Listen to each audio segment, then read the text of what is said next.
We start with 1 hour chart. Before I start the analysis, I need to just mention that I received the comments. Traders, they cannot receive the notification. That's why I need to highlight that we have a Telegram group. I share all the YouTube links there.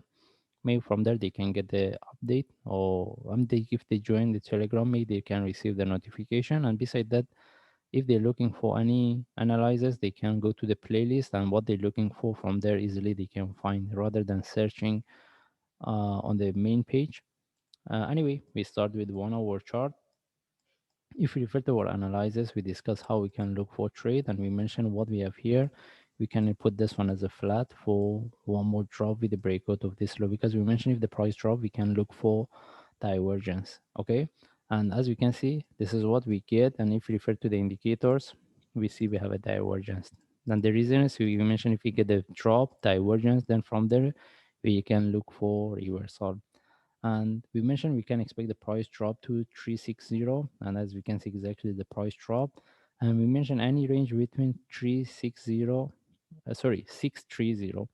We mentioned any range between the 630 and 594 within this zone. Any any within this range, we can mostly we can expect to for reversal, as we can expect the price drop to 630. Now want to see whether we can look for reversal within this zone or not. Anyway, we move to daily chart, and as we can see the price drop. This is the reasons we mentioned we can expect the price to consolidate here for longer time, because if we move to forward chart, we I was keep highlighting about this flat. Okay, now whether this is the deeper correction in relative to this, or we have this flat, we can expect the price to retest the previous low, which is around 500. Okay, it doesn't matter for us, as long as we get any reversal from here, we will take the trade. We don't need for the price to retest the 500. Okay, now want to see how we can look for buy based on forward chart. We don't have any information because we cannot refer to the indicators unless the price retests the 500. That's mean,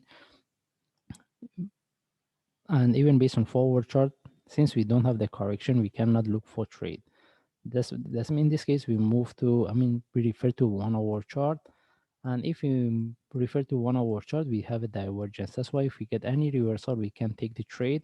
And mostly we can look for buy, but I don't think this is the, if even if we get a reversal, I don't think this is the one is going to retest the 800. The only thing is maybe we get a big correction here. Then how we can look for trade?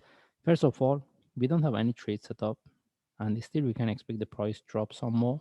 That means if we get any small correction, we can look for sell, but it's a short-term sell. But for long term, we want to see the reversal. That means if we get any reversal as a sharp move flag or correction, we can look for buy, and we want to see whether the price can break 275 as or not. Okay, because I mentioned we can look for the reversal, but mostly whatever we get here is a bigger correction. Okay, maybe we get one move up and turn what this one turn to bigger flat for one more drop. All right, but right now we cannot look for, this is how we can look at the chart, but right now we cannot conform with that. The only way we can look for trade if we get the correction here. And mostly if we get the trade set up for buy, we can take the trade, and we should have the proper management. And the only thing is whoever get the trade for sell within this move, right now, if they want to keep the trade, move their stop loss to break even, because mostly we can expect the price to reverse for bigger correction. In this case, we just follow the chart. If I see any update, I will share. Thanks.